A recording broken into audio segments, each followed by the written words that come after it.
Expected value variance येणार म्हणजे येणार, ते पण 5 मार्काला आलंय. जसं बोललो होतो तसं ठरलं. रिझन काय? अनालिसिस केलं होतं आपण. दरवर्षी एक्सपेक्टेड व्हॅल्यूचा प्रश्न येतो. मग यावर्षी का नाही येणार? आलेला होता. इंटिग्रेशन थेरम बघा, मी गेस्ट पेपर अनालिसिसचा एक व्हिडिओ टाकलाय. मी काय बोललो होतो? एक तर प्रॉपर्टीज वरचा प्रश्न येणार डेफिनेट मधला, नाही तर बाय पार्ट्स येणार. लक्षात आलंय तुमच्या? सगळं म्हणा जसं ठरलं तसंच. एक तर टॅन थिटा येणार, नाहीतर होमोजिनियस. होमोजिनियस 4 मार्काला. तुम्हाला सांगतो डिफरन्शिएशन थेरम येणार म्हणजे येणार. सगळा पेपरच सोपा आहे रे बाळांनो, सगळा पेपरच सोपा आहे. हा जो तुमचा पेपर आहे ना, एक्स्ट्राऑर्डिनरी सोपा पेपर आहे. एक्स्ट्राऑर्डिनरी सोपा. मग तुम्हाला पण सांगा ना पेपर कसा गेला? कमेंटमध्ये मला पाहिजे की येस सर पेपर सोपा गेला. ॲडजॉइंट सोपा ही युनिव्हर्सची सगळ्यात सोपी प्रॉपर्टी आहे. तुम्ही ऑब्झर्व्ह केलं का? जे सॉल्व्ड प्रॉब्लेम आहेत तेच येतायत. अप्रॉक्सिमेट व्हॅल्यू सगळ्यांनी केलेलं होतं. सगळ्यांनी लक्षात घ्या. ड्युअल बघा मी आय-एम-पी क्वेश्चन मध्ये बोललोय, की लॉजिक म्हणजे की ट्रुथ टेबल. पण ड्युअल पण तितकंच इम्पोर्टंट आहे. आणखीन आपण बोललो होतो काय माहितीये का? Converse, inverse, contrapositive. नाही आलं. डिग्री तर आहे ना. Degree in order, differentiation, switching circuit.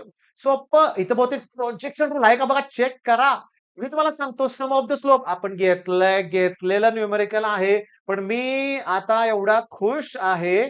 मला माहितीये आता तुम्हाला जेवण केल्यानंतर इमिजिएटली एक्सपेक्टेड व्हॅल्यू व्हॅरियन्स ठरलेला प्रश्न. हे टाउटॉलॉजी ट्रूथ टेबल परत. ओके. व्हर्टायसेस सगळं सगळं मला सोपं वाटतंय बरं का.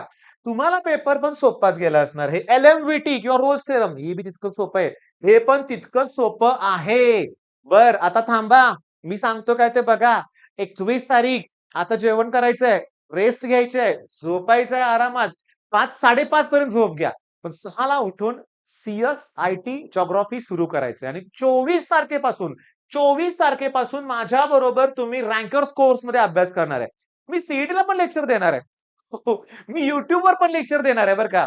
उत्साहाच्या भरात बोललो आता चूक म्हणजे मी काय बोललो रे आता सीईटीला पण लेक्चर देणार असं बोललो. नाही YouTubeवर सीईटीचे लेक्चर मी तुम्हाला प्रोव्हाईड करणार आहे लक्षात घ्या.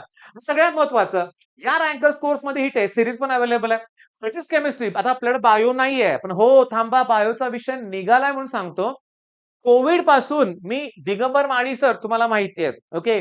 बायो स्टडी विथ सौरव हे पण चॅनल तुम्हाला माहिती आहेत. हे दोन्ही चॅनल बेस्ट आहेत. मी दिगंबर माळी सरांशी बोललोय. संध्याकाळपासून तुम्हाला बायोच्या स्ट्रॅटेजी दिगंबर माळी या चॅनलवर मिळतील आणि टेक एस्पायर हे आपलंच चॅनल आहे लक्षात घ्या. याच्यावर पण तुम्ही रिगार्डिंग म्हणतो ना आपण काउन्सिलिंग रिलेटेड सगळे व्हिडिओ या चॅनलवर तुम्हाला भेटतील. मग तुम्हाला आमच्याशी बोलायचं आहे, आम्हाला तुमच्याशी बोलायचं आहे संध्याकाळी. आता नाही. आता रेस्ट घ्या, आता रेस्ट घ्या. हा व्हिडिओ बनवायच्या अगोदर मुलांचे कॉल आले. सर सोप्पा गेला पेपर म्हणून. तुम्हाला पण माझ्याशी बोलायचं याच्यावर कॉल करा. पालकांना माझ्याशी बोलायचं आहे. तुम्ही कॉल करू शकता. या बॅचेसमध्ये नक्की आम्ही काय प्रोव्हाईड करणार आहे तर सांगतो तुम्हाला. जस्ट मी तुम्हाला सांगतो व्यवस्थित लक्ष द्या. मी कालपासून काय केलंय तुम्हाला मी सांगतो. ओके. आता मी इथं सांगतोय काय ते बघा. नीट लक्ष द्या. Redox reaction. रेडॉक्स रिएक्शन मध्ये मी जे आता पीडीएफ तुमच्या समोर ओपन करतोय इथं लक्षात घ्या. हे सगळे 2025 चे प्रश्न आहेत. हे सगळे 2025 चे प्रश्न आहेत. पण नुसतं रेडॉक्स रिएक्शन नाही. तर रेडॉक्स रिएक्शन बरोबर एरर अनालिसिस, सम बेसिक. आता ट्रिगो माझं काम सुरू झालेलं आहे. माझं काम सुरू झालेलं आहे. काय काम आहे माझं? मी तुम्हाला सांगतो की 2025 चे सगळे क्वेश्चन 11वीतले आय-एम-पी टॉपिक पण 12वीतले ऑलमोस्ट सगळे टॉपिक आपल्याला त्याचे आय-एम-पी क्वेश्चन्स घ्यायचे आहेत. पण हे घेत असताना माझ्या काय लक्षात आलंय, की आपण क्रॅश कोर्समध्ये ऑलरेडी जे व्हिडिओ अपलोड केले होते, त्या 24 पर्यंतचे प्रश्न कव्हर केलेत आपण. त्यातलेच 25 ला आले. मग तुम्ही या जो आपला मगाचा जो कोर्स होता ना, ओके. त्या कोर्समध्ये तुम्ही जॉइन व्हा. काय प्रश्न असतील तर विचारा. ओके. आणि एक आनंदी जीवन जगायचं. टेन्शन कुठलं असलं नाही पाहिजे. झिरो टेन्शन हां. झिरो. आणि सर मी तुम्हाला सांगतो बेसिक पासून शिकवणार का? मला तुमचा कॉन्फिडन्स वाढवायचा आहे. ओके. असे शेकडो, हजारो म्हणायला नको. आता कोव्हिडच्या काळात हजारो असायची मुलं. आता शेकडो आहेत मुलं, की जे म्हणतायत, की सर तुम्ही शिकवलं की समजतंच. तुम्ही छान शिकवताय. कॉमेंट दिसतायत मला. पण आता मला त्या शेकडोला हजारोमध्ये कन्व्हर्ट करायचंय. त्यासाठी सीईटीचे लेक्चर्स तर असणारच. शॉर्टकट. मॅथ्स म्हणलं की शॉर्टकट, शॉर्टकट आणि शॉर्टकट. मी तुम्हाला सांगतो पण प्रत्येक वेळेस शॉर्टकटच लागेल असं नाही. काही वेळी ट्रेडिशनल मेथडने पण जावं लागतंय. तुम्हाला ना टाईम मॅनेजमेंट शिकून घ्यायचे इथनं पुढे बाळांनो. बोर्डचा मोठा अडथळा तुम्ही दूर केलाय आता. मॅथ्सचा अवघड पेपर तो फिनिश झालेला आहे.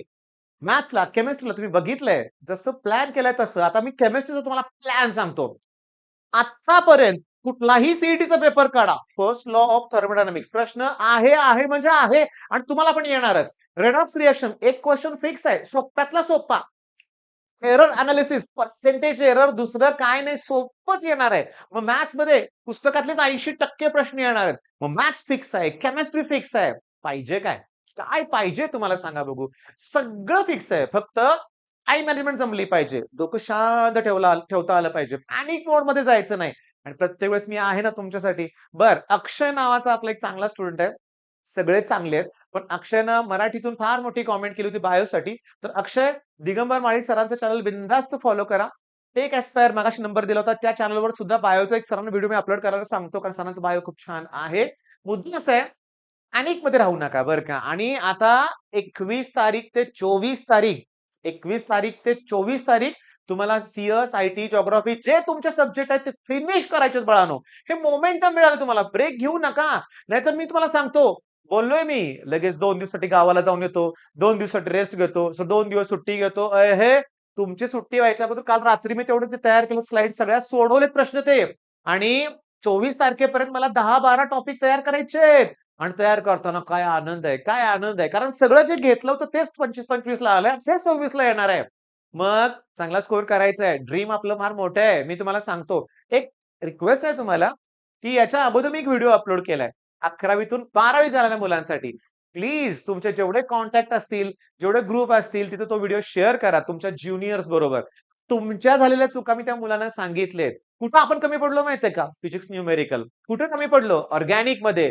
पण आता ह्या 2 महिन्यात 45 दिवस आहेत आपल्याकडं पहिल्या अटेम्प्टसाठी.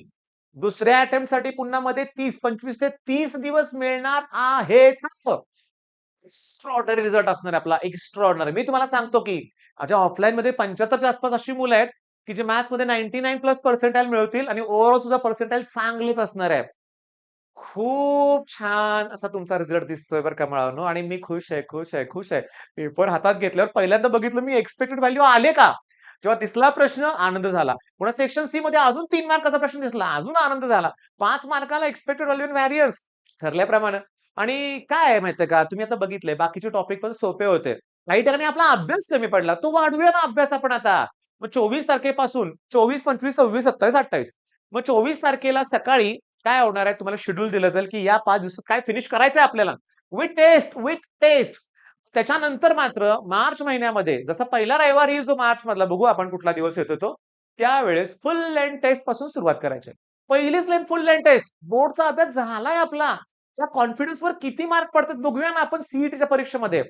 200 पैकी 70 जरी पडले तर लय भारी स्कोर आहे तो. लास्ट इयरचं मी तुम्हाला सांगतो, पहिल्या अटेम्प्टमध्ये आमच्या टॉपरला 200 पैकी 70 होते. नंतर त्याचा स्कोर 154 पर्यंत गेलेला होता लक्षात घ्या. आता मी चुकून लास्ट इयर बोललो बरं का. हा नेहा शिंदे नावाच्या आमच्या स्टुडंटचा रिझल्ट आहे लक्षात घ्या. पहिल्या टेस्टला जरा भीती असते ना, तणाव असतो ना, पण तो इम्प्रूव्ह होतो. ऑलमोस्ट डबलच्या पुढे जाऊ शकतो. जर 100 पेक्षा कमी असेल तर. हो, 100 पेक्षा जास्त मार्क पडल्यावर डबल होणार नाहीये तुम्हाला माहिती आहे. प्रत्येक शब्दात पकडू नका. उत्साहाच्या भरात, आनंदाच्या भरात आता बडबड माझी सुरू झालेली आहे. ती थांबेल असं वाटत नाही. थांबलं तर पाहिजे ना. मग त्यासाठी मी तुम्हाला सांगतो, "तुला रे हा प्रश्न सोडवा रे. हा प्रश्न सोडवा बघू." मी तुम्हाला सांगू का, यात बरीचशी मुलं चुकणार आहेत. ते काय करणार आहेत माहितीये का?